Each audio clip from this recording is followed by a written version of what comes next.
통해서 우리 신도교회가 이제 여름을 지나 가을 시즌, 겨울 시즌으로 들어갈 때 앞서서 말씀하시고 그 길을 열어주시며 또한 그것을 감당할 수 있도록 우리를 영적으로 또한 육적으로 무장케 하시고 또 우리를 충만케 하심을 믿습니다.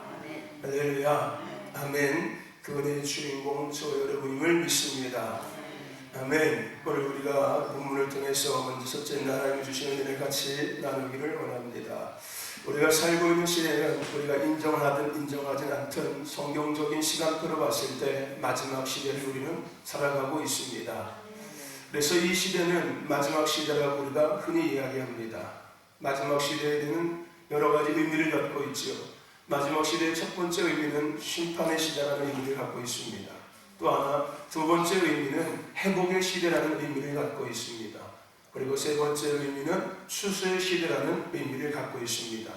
마지막 시대가 그저 단순히 심판의 시대만이 시간표 속에 이루어진 것이 아니라 심판과 회복과 추수라는 세 가지 시간표 속에 함께 이루어지고 있는 게 마지막 시대입니다.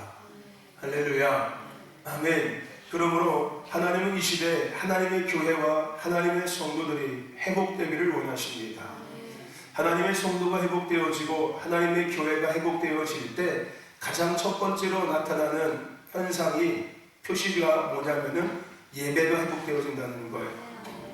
기도와 개인의 기도와 교회의 기도와 개인의 찬양과 교회의 찬양과 개인적인 예배 생활과 교회의 예배 생활, 교회의 예배의 모임이 회복되어지는 겁니다. 할렐루야. 그게 회복되어지는 결과의 모습들인 거예요. 오늘 이때 그 은혜가 우리 가운데 임하고 있음을 믿습니다. 할렐루야. 아멘. 하나님은 교회가 회복되기를 원하세요. 성도가 회복되기를 원하십니다. 할렐루야.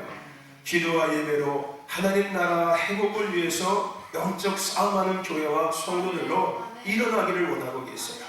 우리가 아까 찬양했던 것처럼 오늘 본문의 이야기처럼 하나님은 일어나기를 원하세요.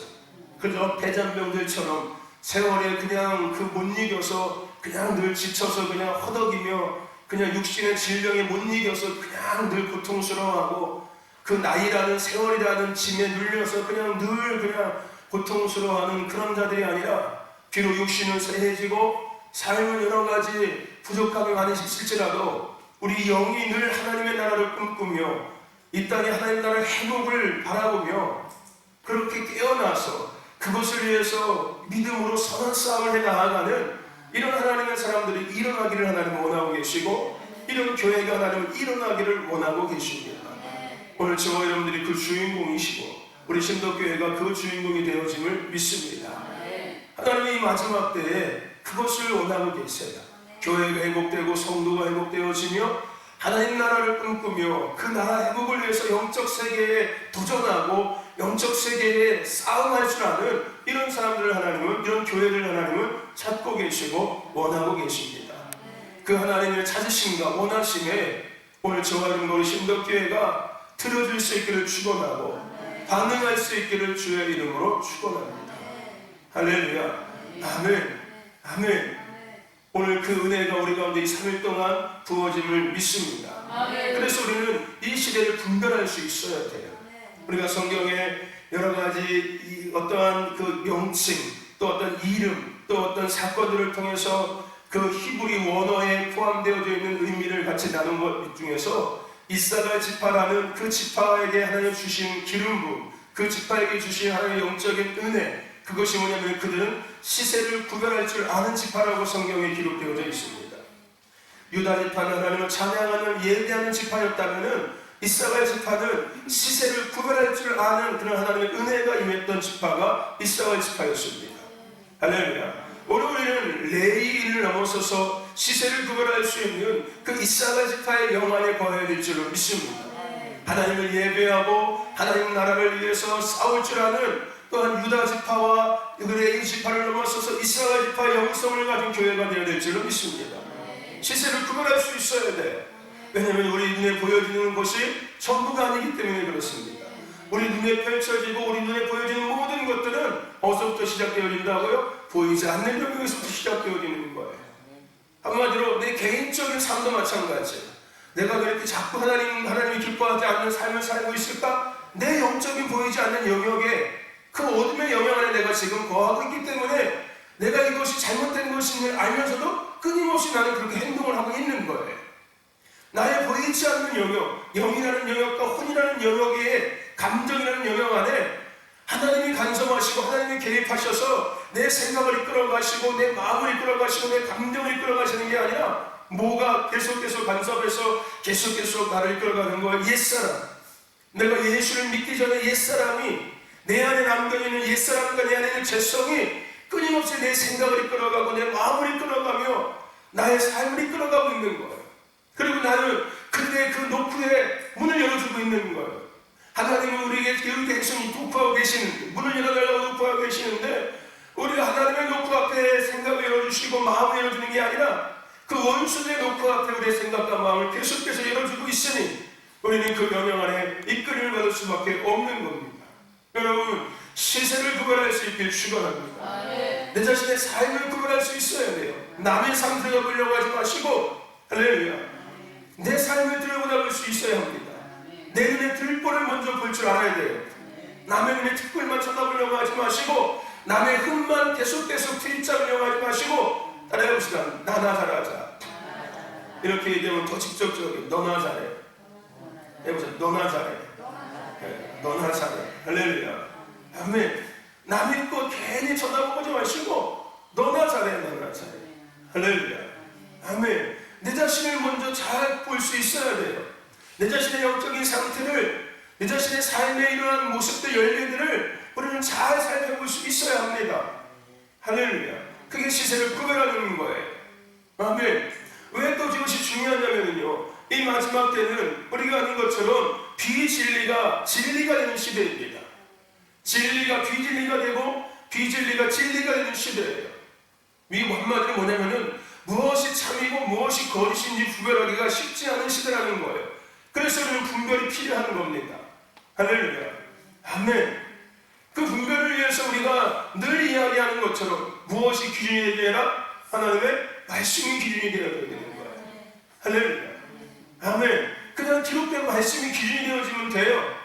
아멘. 해석된 말씀이 아니라, 비유된 말씀이 아니라, 교훈의 말씀이 아니라 성경에 한 글자도 빼놓지 않고 기록된 이 말씀 그대로 기준이 되어지면 됩니다. 할렐루야. 그냥 내 형편에 맞게끔 적용시킨 말씀이 아니라, 내 상황에 맞게끔 적용시킨 말씀이 아니라, 할렐루야. 그래서 우리가 늘 이야기하죠. 여러분, 신앙생활은 두 기둥이 잘 세워져 있어야 돼요. 이게 뭔지 아십니까? 율법의 기둥과 은혜의 기둥이 잘 세워져 있어야 돼요. 과거에 구약의 솔로몬 기둥의 복인과 그 야긴과 보아스처럼 그 두 기둥이 든든히 서 있는 것처럼 우리 개인적인 믿음의 신앙의 이 기초 안에 율법이라는 것과 은혜라는 것이 든든히 서져 있어야 합니다. 한쪽으로 치우쳐도 안 돼요. 마치 집의 건물에 이 대들보가 있는 것처럼 어쩌면 그와 똑같은 거예요. 우리가 더 영적으로 건강하게 어떤 교회를 세워가, 우리 스스로의 교회를 세워갈 때 기초가 튼튼해야 되거든요. 기둥이 잘 세워져 있어야 되거든요. 그게 뭐예요? 율법과 은혜예요. 근데 이 시대 많은 사람들은 율법을 없애버리고 은혜의 기둥만 쫓아가고 있어요. 그게 쉬우니까요. 왜? 나한테 잘 적응이 되니까요. 내가 편한 대로 얼마든지 적용시킬 수 있으니까요. 그래서 제가 얘기할 큐티가 좋은 것이 있지만 나쁜 것이 있다고요. 할렐루야.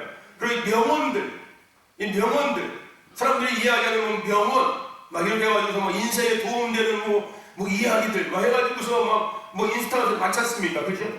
그런 것들. 여러분, 그런 것들이 별로 우리에게 유익하지 않아요. 그게 뭐냐면 다 인본주의적인 베이스에서 나오는 거기 때문에 그렇습니다. 그게 하나님의 기준이 아니라 인간의 기준이 되어지고 내가 기준이 되어져서 나를 위로하고 나를 격려하고 그냥 인생은 너를 위해 살아가는 이렇게 계속해서 이야기하고 있기 때문에 그것이 우리가 겉으로 보기에는 야, 이 말 괜찮다, 야, 이건 명언이다, 야, 그래, 인생은 이렇게 사는 거구나, 이렇게 쫓아갈 수 있다는 거예요. 우리는 늘 무엇이 기준이 되어야 되는데 하나님의 말씀이. 세상 사람들은 그렇게 살아가요. 근데 제가 늘 얘기하죠. 그 얘기했던 그 사람도 인생을 제대로 못 사는 사람이라고요. 무슨 얘기인지 아십니까? 여러분, 그걸 생각할 수 있어야 돼요. 이거 뭐 감정 파괴가 아니라 그렇게 거기다 글을 남긴 그 사람의 인생을 한번 여러분 찾아보십시오. 그 사람의 인생은 늘 행복하고 늘 기쁘고 늘 건강했는지 아십니까? 절대 그러지 않아요. 세상에 그런 사람 한 명도 없습니다. 무슨 얘기인지 아십니까? 내 눈에 들보는 보지 못하고 나는 남의 눈에 티끌만 쳐다보면서 그 티끌을 어떻게 빼야 될지만 계속 가르치고 있는 거예요. 오늘 예수님은 누구를 찾고 계신다고요? 선생이 아니라 제자를 찾고 계신다고요. 할렐루야. 아멘. 너나 잘해라는 이것들. 여러분, 오늘 우리는 마지막 때에 살고 있어요. 분명히 필요한 시대에 살고 있다는 거예요. 무엇이 옳은지 뭐가 잘못된지를 구별하기 어려워요. 그래서 우리는 늘 말씀의 기준 앞에 내 자신이 세워져 있고 교회가 세워져 있으며 이 시대가 세워져 있는지를 확인할 수 있어야 합니다. 할렐루야. 아멘. 그리고 그 안에 하나님의 은혜를 구해야 되기 시작하는 거예요. 아멘. 왜 너무 율법적으로 가도 그것이 문제가 되니까요. 우리는 율법과 은혜라는 두 가지 기둥을 펴 서야 되니까요. 할렐루야. 아멘. 저 여러분들, 오늘 우리는 이 시대에서 깨어서 일어나야 될 줄로 믿습니다. 아멘. 우리가 시대를 구별할 수 있는 것, 우리가 여러 가지 이런 상황들을 분별할 수 있는 것, 그것을 가장 첫 걸음은 내가 깨어 있어야 되는 거예요. 내 영이 깨어 있어야 합니다. 여러분, 영적인 오감들이 깨어서 활성화되어져야 돼요. 여러분, 몸도 마찬가지예요. 코의 기능이 마비되면 냄새를 맡지 못해요. 입의 기능이 마비되면 맛을 느끼지 못합니다. 눈의 기능이 잘못되면 보지를 못해요.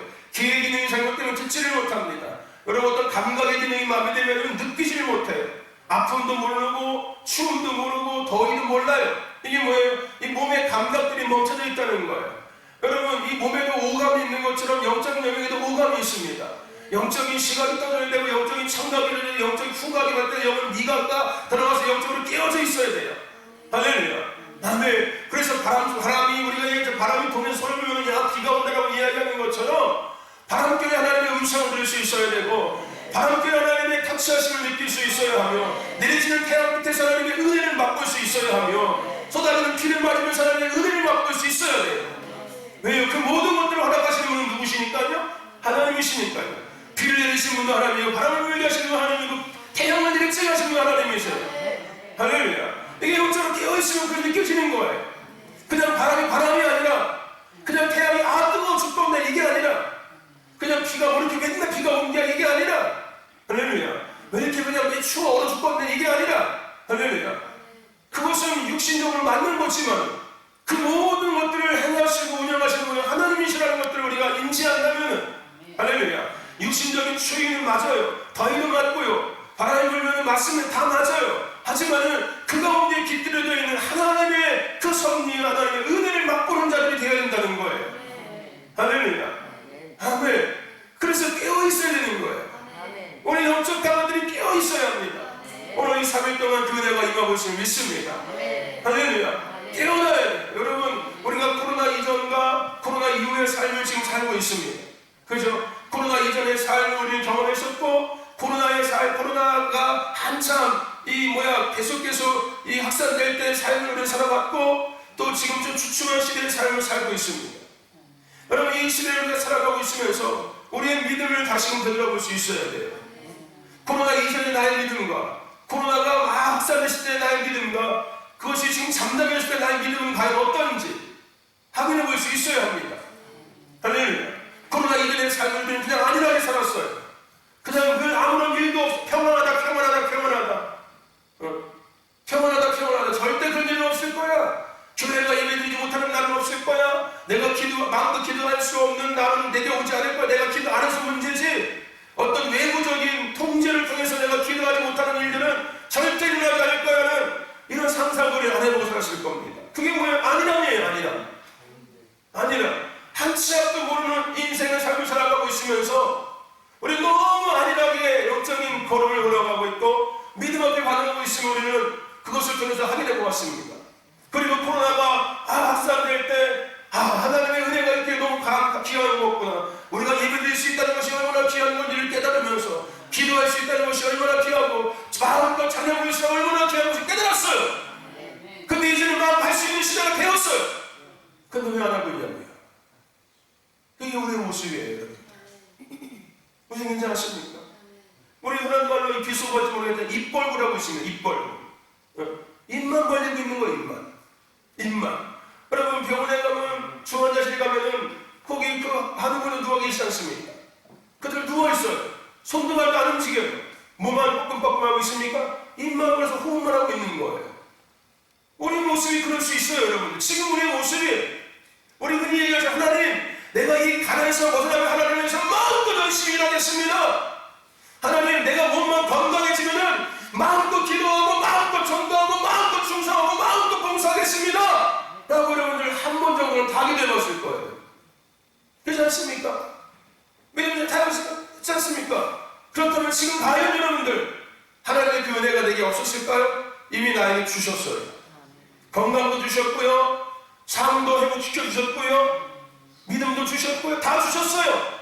그럼 과연 나는 이 벌린 것만큼 지금 하고 있냐는 거예요. 없을 겁니다. 없어요. 근데 가장 중요한 게 뭔지 아십니까? 그런 나를 모르고 있다는 거예요, 여러분들. 그게 가장 중요한 거예요. 그렇게 살고 있는 나를 모르고 있다는 거예요. 내 모습이 보이고 있지 않다는 거예요. 그게 왜 그런지 아십니까? 내가 잠들어 있기 때문에 그러는 거예요. 여러분, 잠에 대한 특징이 뭔지 아십니까? 잠들어 있을 때 스스로는 잠자고 있는지를 모릅니다. 여러분, 잠자고 있는 사람이 내가 잠자고 있는 거 인지하는 사람 있습니까? 없어요.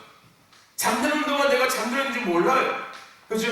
특히 여러분 운전하시는 분들 아십니까? 이런 장거리 운전하시고 하루차 운전하시는 분들 얘기 들어보시면은 1시간 운전을 하고 왔는데 어떻게 운전했는지 모른대요. 이 한마디로 뭐하고 운전하고 눈 뜨고 자면서 그냥 운전하는 거예요.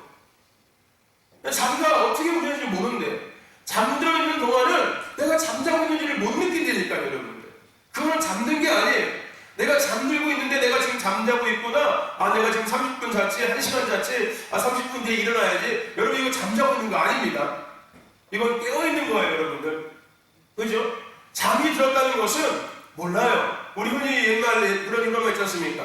자면은, 저 사람은 자면은 어버가도 몰라. 네, 그게 여러분 잠의 특징이에요. 잠들면은 내가 잠자고 있는지를 느끼지 못하고 전혀 인지할 수가 없습니다.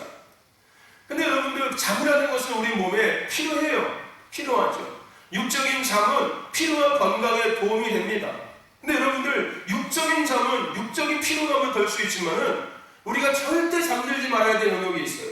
그게 어느 영역입니까? 영적인 영역이에요. 육적인 몸은 자야 돼요. 쉬어야 돼요. 하지만 영적인 것은 쉬지 않아도 괜찮아요. 영적인 영역은 잠들면 절대 안 나가는 거예요. 육적인 몸은 자거나 쉬면 피로를 덜 수 있지만은 영적인 잠들은 우리 믿음의 삶에 전혀 도움이 안 됩니다. 1도 도움이 안 돼요. 영적인 잠은 잘 필요가 우리에게 없는 겁니다. 그런데 이렇게 잠을 자는 동안 자신이 잠자고 있는 일을 안다고 모른다고요? 없다는 게 가장 큰 문제점이라는 거예요. 육적인 잠은 필요한데 영적인 잠은 안 되는데 내가 영적으로 잠들어 있는지를 내가 인지하지 못한다는 거예요. 왜요? 잠들어 있으니까요. 잠들어 있으니까 내가 영적으로 잠들어 있는지를 분별할 수가 없는 거예요. 근데 그 잠들어 있는 사람들을 누군가가 깨운다면은 그 사람이 깨어나서 아, 내가 잤구나라는 것들을 인지하기 시작하죠. 그렇지 않습니까? 여러분, 영적인 잠도 마찬가지예요. 영적인 잠도 내 스스로 깨어날 수가 없습니다, 여러분. 누군가가 깨워줘야지 일어나는 거예요. 할렐루야. 누군가가 나의 영적인 잠들을 깨우쳐줘야 되는 거예요. 아멘. 그래서 여러분이 목회자가 있는 겁니다. 무슨 얘기인지 아십니까? 내가 나의 상태를 몰라요. 모릅니다. 우리 흔히 장기판에서 훈수 듣는 사람들이 더 잘한다, 잘 안다는 얘기처럼, 그죠? 하나님이 세우신 영적인 질서 안에서 그 목회자만 바로 서 있다면은 성도들이 어떤 상태가 다 보여져요. 그 하나님께서 때로는 말씀을 통해서 그 성도들을 깨우고, 할렐루야, 그 영적인 잠드는 상태를 깨워주는 거예요. 아멘. 이게 잠의 특징이에요. 내가 잠들면 모르는 거예요. 영적인 잠은 전혀 도움이 안 되는데 영적인 잠에 빠져 있으면은 내가 자고 있는지를 인지하지 못합니다. 누군가가 깨워줘야지 내가 그나마 일어날 수 있는 거예요. 내 스스로는 깨어날 수가 없다는 거예요. 육적인 잠은 어느 정도 자고 나면 일어납니다. 근데 영적인 잠은 내 스스로 절대 일어나지 않아요. 계속 잠들어 버립니다. 더 깊은 잠에 빠지기 시작해요. 여러분, 영적인 잠에서 깨어나시길 주님 축원합니다. 할렐루야. 아멘. 그리고 여러분들 잠들어 있을 때 특징이 뭐냐면요, 내가 어떤 행동을 하는지를 인지하지 못합니다. 여러분, 잠자는 사람 또한 자신도 모르게 잠꼬대 한다고 이야기해요. 우리 은찬이 그래요. 우리 은찬이가 잠꼬대 많이 하거든요. 우리 은찬이 잠꼬대 많이 해요. 얼마 전에 같이 자는데 자다가 갑자기 벌떡 일어나더니 겁나 빨라 옷을 막 벗더라고. 이렇게 자다가 벌떡 일어나요. 그러더니 겁나 빨라 옷을 막 벗더라고. 자, 은찬아. 그래서 좀 자다고요. 자다가 한 30분 가지고 일어나. 선생님, 아니, 선생님, 사장님, 막 이러면서 일어났더라고요. 그 다음에 물어봤을 때 은찬아도 밤에 왜 그런 거예요? 자기는 모르는 거예요. 이게 뭐야, 여러분들? 내가 잠자는 동안, 내가 잠들어 있으면은 내가 뭘 하고 있는지를 몰라요. 잠꼬대처럼, 여러분이 잠꼬대, 그 목류병 환자라고 하죠. 잠꼬대가 심해지면 목류병이 되죠. 그죠? 그래서 특히 아이들 그런 거 참 많은데, 그게 병일 수도 있고 아닐 수도 있어요. 아이들이 피곤하거나 기가 약해지거나 할 때 그런 일들이 일어나긴 일어나는데, 물론 이제 더 근본적으로 우리가 더 세밀하게 확인해 본다면 영적인 영역까지 확인해 볼 필요는 있겠지만, 너무 그렇게 과하게 할 필요는 없습니다. 어쨌든, 그런 목류병 환자들은요, 자다 일어나서 버스 타고서 이동까지 한대요. 그거 아십니까? 목류병 환자들은 잠옷바로 나와가서 마트도 가서 물건도 사갖고 온대요. 근데 자기가 어디 갔다 왔는지 그 다음에 모르는 거예요. 이런 사람 많이 있어요, 진짜로요. 있습니다. 네, 이게 지금 환자죠, 환자. 그런 사람이 많아요. 제가 옛날에 제가 부격자 있을 때 저희 교회 우리 중고등 학생 하나가 있었거든요. 걔네들이 치킨집이에요. 치킨집 하는데 남자 아이였는데요. 걔가 목류병이 얼마나 심하는지요. 걔 아파트 치킨집이 도로변에 있고요. 도로변에서 한참 한 500m 떨어진데 아파트 단지가 있었어요. 걔네 집이 아파트 13층인가 12층이었거든요. 그리고 그 치킨집 옆에 큰 길이니까 버스 정류장이 있었어요. 자다가 엘리베이터 내려가서 버스 정류장에서 가서 앉아있는 거예요. 새벽에. 이 남자아이가. 그 정도로 목류병이 심했어요. 네. 이때니까요, 여러분들. 근데 그 아이가 그 다음날 몰라요. 내가 새벽에 거기 갔다 온지를 몰라요. 버스 정류장. 그러니까 지가 버스에 앉아있다가 이러고 있다가 뭐가 지나다니까 내가 왜 있지? 그 집에 가는 거예요, 이렇게. 네. 이런 일이 일주일에 2-3번씩 있대요. 네. 그런 애들은 침대에다 묶어놔야 되지 않아요? 근데 그거 아십니까? 그런 애들 또 사고는 안 나요. 신기하게.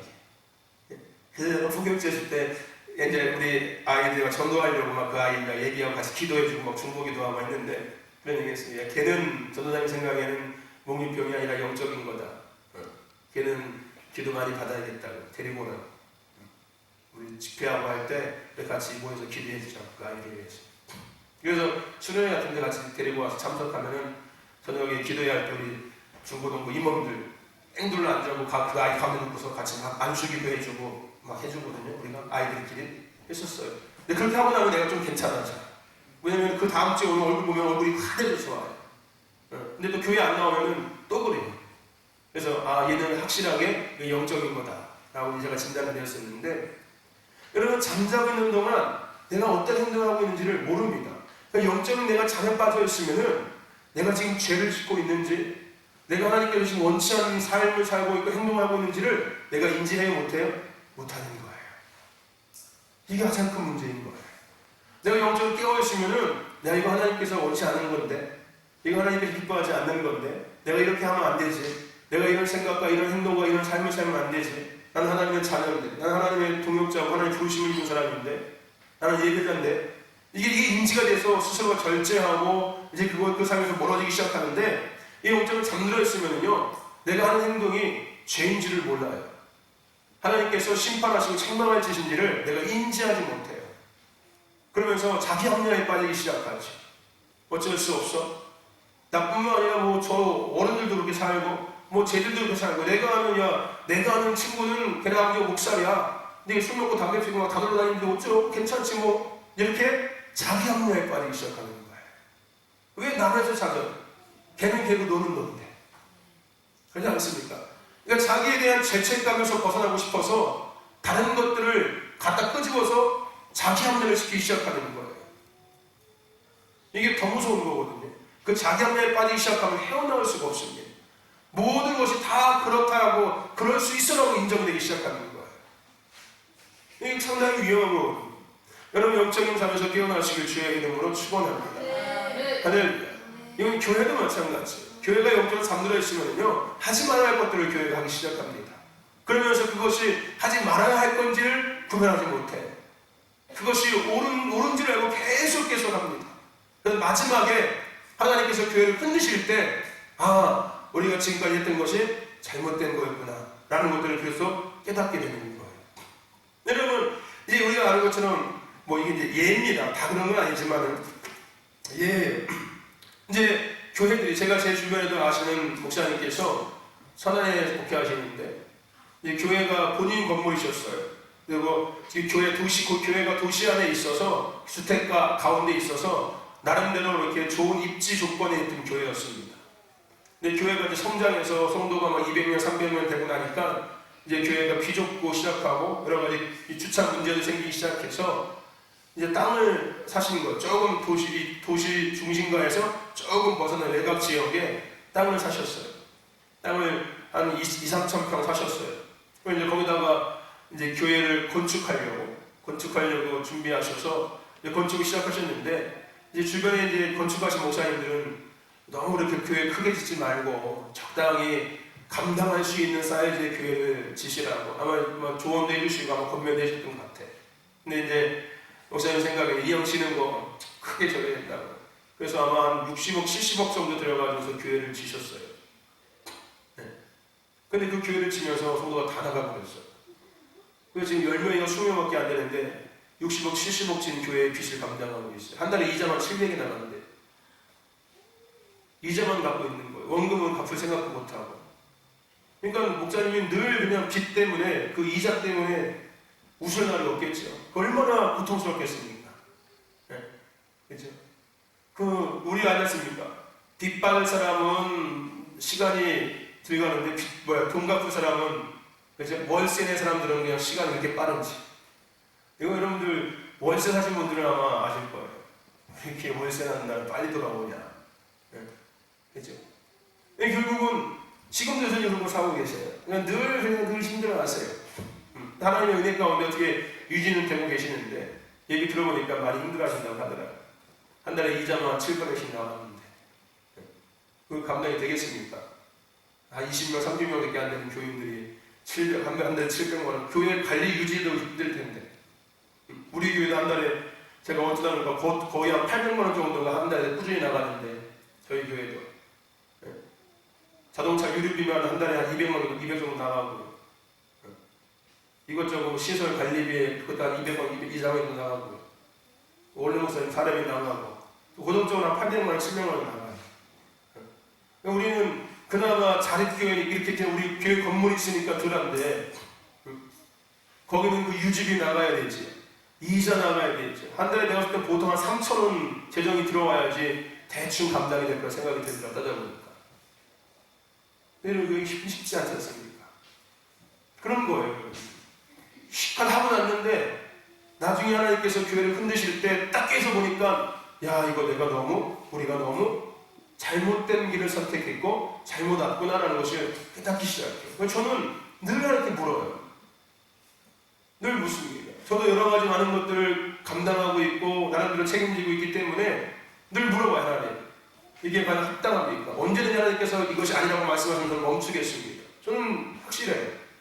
치어센터가 됐든 뭐든 전 하나님께서 정말 그거 아니야라고 딱 말씀하시면 저는 그날 딱 접을 수 있어요. 하루아침. 왜요? 하나님의 일이니까.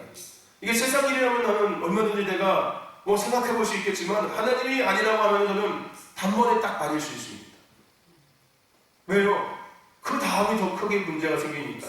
하나님께서 아니라고 말씀하신 일을 계속 하다 보면 나중에 교회가 다 망가져요. 망가져요. 저는 늘 얘기하죠. 저는 사람보다 교회가 더 중요한 사람이에요. 무슨 얘기인지 아십니까? 저에겐 교회가 더 중요해요. 교회가 살아야지 내가 살 수 있고요. 교회가 건강해야지 성도가 건강해질 수 있어요. 할렐루야. 한 사람의 건강한 성도가 있는 것보다는 교회 전체가 건강해지는 게 10사람의 성도를 건강하게 만들 수 있는 거예요. 할렐루야. 이렇게 얘기하면 좀 이상할 수 있겠지만은 저는 그게 맞다고 생각해요. 하나님이 이 땅에 교회를 세우신 분이시지, 그리고 하나님은 우리를 위해서 주어진 것은 아무것도 없습니다. 하나님을 위해서 만드신 거예요, 전부 다. 저는 사람보다 교회가 더 중요한 사람이에요. 다른 목사님은 어떨지 모르겠지만, 저희 한 사람, 저 물론 그렇다고 한 사람의 영혼을 제가 대충 생각하지는 않아요. 환상은 한 영혼이 천하보다 귀한, 정말 귀한 거예요. 네. 근데 그것은 다 우순이에요. 교회, 그 다음에 영혼이에요. 할렐루야. 이렇게 얘기하면, 아이고, 교회도 성도가 있어야지 교회 노릇하지. 교회가 교회 노릇하려고 잘 세워져 있어 하나님께서 영혼들을 붙여주십니다. 할렐루야. 아멘. 하나님의 교회가, 아까 얘기한 것처럼 하나님은 교회가 성도가 회복되기를 원하십니다. 그 교회에 몇 명이 있든, 그 교회 성도가 2명이 있든, 그 2명의 성도가 하나님이 정말 기뻐하시는 성도로 잘 회복되어져 있고, 그 교회가 하나님이 기뻐하시는 그 교회를 건강하게 회복되어져 있다면 하나님께서 더 많은 영혼을 보내주세요. 할렐루야. 그게 나는 하나님의 방법을 생각합니다. 하나님의 섭리라고 생각해요. 교회와 그곳에 모여있는 그 동역자들이 얼마나 잘 하나님 앞에 세워져 있냐가 저는 먼저라고 생각합니다. 아멘. 그럼 하나님께서 영혼들을 보내주세요. 아멘. 근데 그 교회가 교회답게 세워지고, 그 함께하고 있는 그 몇 명이 될지 모르겠지만 그 성도들이 성도답게 세워지려면 반드시 어느 영역에 대한 것들을 알아야 됩니까? 보이지 않는 영역에 대한 것들을 반드시 알아야 돼요. 할렐루야. 아멘. 교회는 영적 공동체라는 것 늘 잊지 말아야 합니다. 교회는 영혼을 돌보는 곳이고, 영혼을 훈련시키는 곳이고, 교회는 그 지역과 도시의 영적인 것들을 책임지는 곳이 교회예요. 그런데 그런 역할을 하는 교회가 영적인 것들을 배제시킨다? 그것은 교회가 교회로서의 건강한 모습으로 설 수 없겠지요, 당연히. 그래서 교회는 반드시 영적인 것들을 다룰 수 있어야 돼요. 과거 우리 한국교회는 너무 영적인 것들을 다뤘지만 너무 치우쳐서 다뤘어요. 그냥 물 귀신 쫓는 거, 병 고치는 거, 이런 거에만 너무 치중하다 보니까 그게 교회가 교회인지 알고 있었어요. 그것은 부수적인 것들이에요, 여러분들. 우리 늘 얘기하는 거지만 병 고침 받고 귀신 떠나가는 거는 굳이 우리가 힘쓰지 않아도 교회의 예배만 회복되어지고 기도와 찬양만 잘 회복되어진다면 그냥 앉아있다가도 병 고침 받고 귀신 떠나가요, 여러분. 그거 뭐 대놓고서 그냥 야 우리 저거 귀신 저거 병 고침 우리 안 사자 이러지 않아도요. 최고의 치료는 예배입니다. 최고의 회복의 약은 예배예요, 여러분. 예배만 잘 드려도 영이 회복되어지고 육이 회복되어지고 삶이 회복되어질 수 있습니다. 근데 그 영과 육과 삶이 회복되어지려면 예배가 뭐야 돼요? 예배다워져야 되는 거예요. 교회가 교회답게 회복되어져야지만이 할렐루야. 아멘. 그 모든 것들이 다 마치 땅콩 하나 뽑으면 줄줄줄 이어오는 것처럼 이어올 수 있는 거겠지. 여러분 영적 잠에서 깨어나시길 축원합니다. 깨어나셔야 합니다. 할렐루야.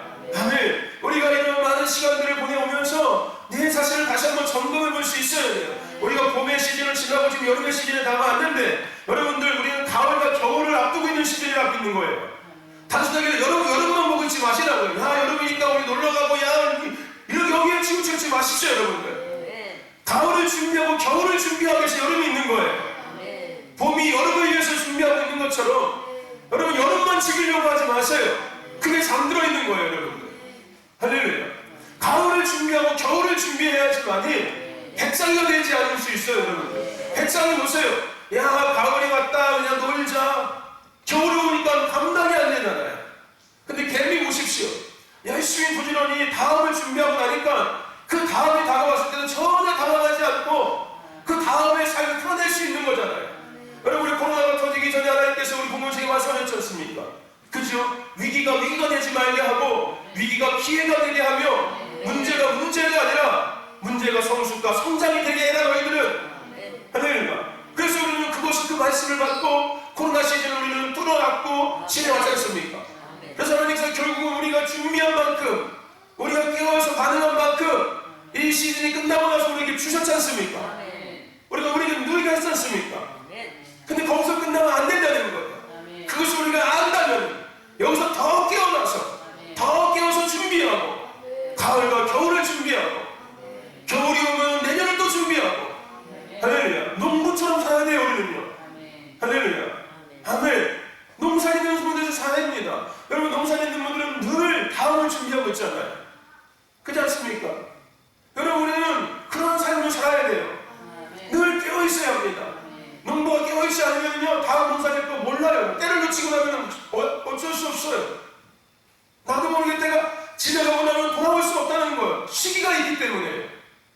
여러분 영적 잠에서 깨어나고 깨어날 뿐 아니라 다음을 준비할 수 있는 저와 여러분 되시길 주의 이름으로 축원합니다. 또 하나요, 이 영적 잠듦의 특징이 뭐냐면요, 영적으로 잠이 들면 시끄러운 걸 싫어합니다. 여러분 잠들어 있는 사람들 가장 싫어하는 게 뭔지 아십니까? 첫째, 시끄러운 거. 두 번째, 깨우는 거. 이거 싫어요. 저도 마찬가지로 저도 되게 예민하거든요. 제가 집에 사택에서 자면은 이 교회에서 새벽에 막 예배 드려가지고 다 듣고 있어요. 다 들려요 또. 근데 다른 사람들은 잘 못 듣는데 저는 깨워서 금방 알아요. 저는 이렇게 자다가도 밖에서 누가 지나가면 잠이 깨거든요. 그만큼 예민하거든요 되게. 저는 어디 나가서 잠을 못 자요. 자는 것 같은데 밤새 그냥 눈 감고서 그냥 있는 거예요. 그만큼 예민하거든요 되게. 이 잠잘 때 여러분들 깨우는 거 시끄러운 거 정말 싫어합니다. 이게 뭘 얘기하냐면요 여러분들, 교회는 성도가 영적으로 잠을 자면 회개 소리가 외쳐져 있는 게 당연한 거예요.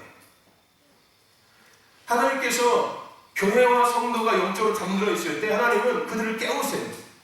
회개의 소리를 외치게 하시고 책망의 소리를 외치게 하시고 주님의 오심의 소리를 외치게 하시고 마지막 때에 대한 경고 소리를 외치게 합니다. 그리고 영적 전쟁을 하기 위해서 깨웁니다. 근데 잠드는 사람은 이 소리를 되게 싫어합니다. 그리고 어떤 소리를 좋아해요? 은은한 자장가를 좋아해요. 할렐루야. 하나님께서 우리에게 복 주실 겁니다. 이런 소리. 잘 될 겁니다. 하나님께서 축복하실 거예요. 얼마나 좋아요. 나를 깨우지도 않고 나를 흔들지도 않고 나에게 재촉하지도 않고 나를 책망하지도 않고 뭐 죄에 대해서 얘기도 하지 않고 잘 될 거야. 잘하고 있어. 이런 얘기만 하니까요. 그게 뭐예요? 영적으로 잠들어 있는 거예요. 하나님은 교회를 계속해서 깨우시는 분입니다. 하나님은 성도들을 계속해서 깨우세요. 오늘 우리가 읽은 본문에서도 깨워서 일어나라. 일어나라고 하나님께서 분명히 말씀하고 있지 않습니까? 잠자는 자들이여 깨워서 일어나라. 잠자는 자여 깨워서 죽은 자들 가운데서 일어나라 라고 분명히 말씀하고 있거든요. 네, 하나님 우리에게 이렇게 말씀하고 계세요. 한결아 일어나라. 이렇게. 우리 인스타 보니까 일어나라고 이렇게 인스타 있더라고요. 네, 하나님은 그렇게 일어나라고 얘기 안 해요. 일어나! 이렇게 얘기하시죠. 죄에서 일어나야지! 이렇게 말씀하시죠. 회개하고 돌아와! 이렇게 말씀하시죠. 돌아오라고 회개하고 이렇게 말씀하지 않으세요.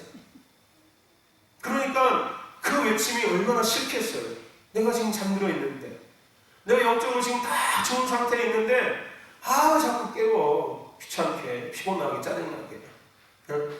지금도 나 힘들고 죽고 피곤해 죽겠는데 나 지금도 간신히 감당하고 있다고. 재촉하지 말고 다그치지 말라고. 힘들다고. 이게 영적으로 잠들어 있는 거예요. 무슨 얘기인지 아십니까? 깨어있으면은 그렇게 그 소리가 안 들려요. 아싸! 또 하나님께서 뭔가 우리 맡기시는구나. 할렐루야! 그것도 하나님 하시지 않으실 줄 믿습니다. 하겠습니다. 이렇게 뭔가 열정이 생기고 의지가 생기고 뭔가 믿음의 반응이 생기는데 영적 잠들어 있으면 나 피곤해 죽겠다고 그만 시켜라고 일 좀 어렵다고. 이게 뭐예요? 잠들어 있으니까 싫은 거예요. 책망하고 죄에 대해서 하나님의 부르심에 대해서 계속 외치니까 싫은 거예요. 이게 여러분 잠들어 있는 거의 특징입니다. 그리고 더 중요한 것은요, 기도를 크게 하고 찬양을 크게 하는 걸 싫어해요. 이게 영적으로 잠들어 있는 사람들입니다. 이제 뭐에 대한 문제냐면요, 찬양이 뭔지를 모르고 있는 거예요. 찬양에 대한 본질을 모르고 있는 거예요. 찬양의 기능을 모르고 있는 거고 찬양의 능력을 모르고 있는 거예요. 나중에 우리가 영성학교 할 때 찬양에 대해서 같이 또 이야기 나눌 때가 있겠지만요, 여러분, 찬양은 그냥 노래가 아니에요. 제 주일날에 말씀했지 않습니까? 그렇죠? 세상 노래와 찬양은 완전 다릅니다. 세상 노래는 그냥 내 감정을 불러서 부르는 게 세상 노래예요. 그리고 내 만족과 다른 사람을 만족을 시켜주기 위해서 부르는 게 노래입니다. 근데 찬양은 아니에요. 찬양은 생명을 담아서 부르는 게 찬양이에요. 찬양할 때 사람이 죽고 살 수 있다는 거예요. 내가 찬양을 부를 때 회중 중에 누군가가 그 찬양을 통해서 살 수도 있고 죽을 수도 있고 잠들 수도 있고 깨어날 수도 있고 병들에서 고침받을 수도 있고 어둠의 영이 따라갈 수도 있고 어둠의 영이 눌릴 수도 있다는 거예요. 그 찬양을 위해서 모르니까 왜 이렇게 찬양을 시끄럽게 소리를 고래고래 지르면서 하는 거야. 그리고 더 중요한 건 찬양에 대해서 성경에서 분명히 정확하게 말씀하고 있어요. 내가 이 백성을 지은 목적은 나를 찬송하게 하기 위해다. 찬양은 하나님을 향한 사랑의 고백입니다. 죄를 고백하는 시간이 찬양이고 하나님의 사랑을 내가 고백하는 게 찬양이고 하나님을 내가 삶에서 인정하는 게 찬양입니다. 찬양은 영적 기류를 바꿔낼 수 있어요, 여러분들. 할렐루야. 세상의 영적 기류로 억압되어 있는 이 영적 상황 안에서 찬양을 통해서 그것을 깨뜨릴 수 있다고요. 할렐루야. 근데 찬양 크게 하는 거 싫어하는 사람들은 영적으로 점검해 보셔야 돼요. 할렐루야. 난 성격은 원래 조용해서 그런 거 막, 고막이 막 터질 것 같아. 막 귀가 막 너무 막 아파. 그럼 노래방 가서 소리 지르는 거는 괜찮고, 그러면 저기 콘서트장, 나이트클럽 가서 막 그 앰프 앞에서 막 쩡쩡 올려가지고 그러면 괜찮고, 생각해 보시라고요, 여러분. 무슨 얘기인지 아십니까? 시끄러운 걸 나는 싫어해서, 그 시끄러운 거 싫어하는 사람들이 차에서 노래를 막 쿵짝쿵짝쿵짝 들고 다니잖아. 다 거짓말이다. 누가 시키는 거예요? 무엇이들이 시키는 거예요.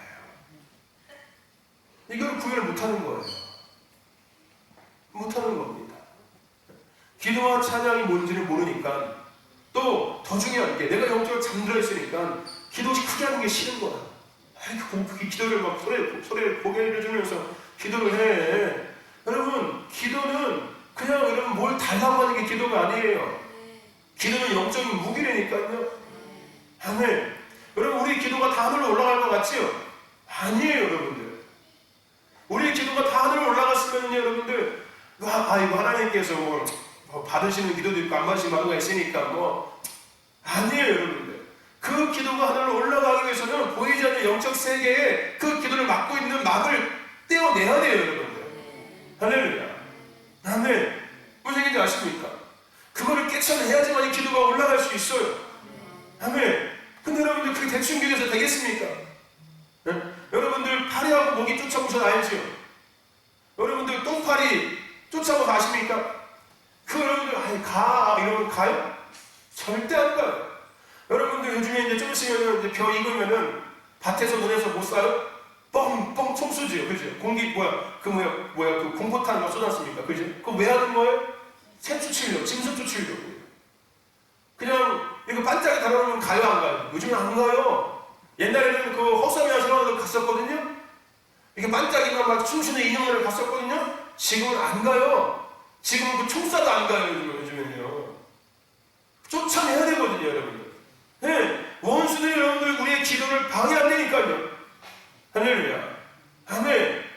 그 영적 싸움 무기라고 얘기하는 게 거기에 있는 거예요. 아멘. 그것을 뚫어내고 깨쳐내고, 아멘. 주님 앞에서 가까이 나아가는 거예요. 아멘. 더 주님 앞에 가까이 나아가는 거예요. 그러니까 잠들어 있는 사람들 그거 싫어하죠. 크게 기도하고 크게 찬양하고 뜨겁게 기도하고 뜨겁게 찬양하는 거 싫어합니다. 영적으로 잠들어 있는 사람들의 특징인 거야. 그렇다고 해서 무턱대고 크게 한다는 것은 그것도 지혜롭지 못한 거지요. 하나님께서 그 때때마다 이끄시는 흐름 안에서 성령이 디자인하고 인도하는 예배 안에서 우리가 따라가는 것, 그것이 하나님 기뻐하시는 예배인 것도 맞습니다. 그래서 분별력이 필요하다는 거예요. 영적으로 잠들어 있으면요, 시끄러운 것들을 싫어합니다. 저와 여러분들 깨어있으시기를 주의 이름으로 축원합니다. 할렐루야. 오늘 하나님께서 우리에게 분명히 말씀하고 계세요. 깨어서 일어나라고 분명히 말씀하고 있습니다. 할렐루야. 여러분 깨어나시길 축원합니다. 우리가 이 여름을 보내에 있어서 지금 우리가 깨어날 때예요. 날씨가 더워지고 몸이 피곤해져서 계속해서 잠들기 원하고 시원한 데 가서 그냥 잠잤으면 좋겠다, 난가운데 왜 돌아다니냐 이렇게 되거든요. 육신은 맞아요. 그럴 수 있습니다. 하지만 영적 영역만큼은 그러면 안 돼요. 육신은 힘을 얻어야 되지만 영적 영역만큼 더 뜨거워져야 될 줄로 믿습니다. 할렐루야. 가을을 준비해야 돼요. 지금 가을 준비하지 않으면 가을에 출사할 거 없습니다. 할렐루야.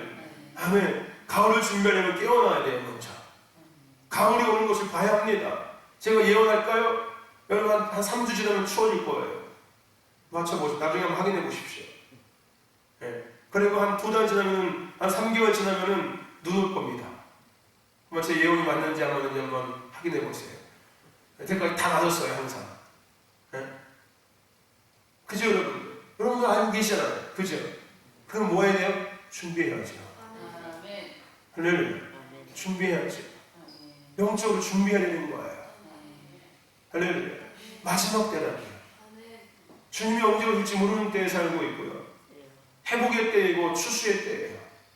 깨어서 준비하는 자들은 그 때를 누릴 수 있고 그 때를 감당할 수가 있습니다.